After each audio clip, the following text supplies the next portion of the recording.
આજે આપણે જવાનું હતું સ્વિફ્ટ લઈને ભગોડા. આ ભાઈ તો પહેલેથી ગોઠવાઈ ગયા. તો પછી આપણા ભાઈએ કીધું છે લાઈક શેર સબસ્ક્રાઇબ કરવાનું તો કરી દે. તો હવે આપણે ડ્રાઇવિંગ કરવું પડશે, કારણ કે બીજાને તો કોઈને આવડતી નથી. પછી આપણે સાવી ભરાવીને આપણે ફોર વ્હીલર કરી સ્ટાર્ટ ને આપણે પછી ભાગ્યા ભગોડા બાજુ. તમને મારી જેમ ફોર વ્હીલ આવડતી હોય તો કોમેન્ટ કરી દેજો. પછી આપણા ધ્રુવભાઈએ શરૂ કર્યા ભજન. પછી તો આપણે ભજન સાંભળતા નીકળી ગયા. તો પાછળ આપણા ઇન્સ્ટા ફ્રેન્ડ બેઠેલા હતા, એ તો લાઈવ થઈ ગયા. પછી અમે મોજ કરતા સીધા પૂગી ગયા ભગોડા. મારી યારે થોડાક ફ્રેન્ડ હતા. તો ફેમિલી આપણે માતાજીના દર્શન કરી લીધા છે ને હવે આપણે સીધા જઈએ ચા પીવા. ચા તો પીવી જ પડે, કારણ કે પ્રસાદી છે. ચા પીને બહાર નીકળ્યા તો બધા ડિસ્કો કરવા મળ્યા. પછી તો આપણા ભાઈબંધને ડાન્સ શરૂ કર્યો તો ઘડી પર એ જોયું.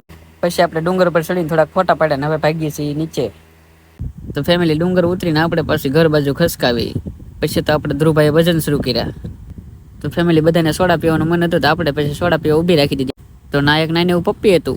પપ્પીને મેકીને પછી આપણે ઘર બાજુ ખસકાવી. ફેમિલી આપણા મિની વ્લોગને લાઈક કરો, શેર કરો, સબસ્ક્રાઇબ કરો. બાબા.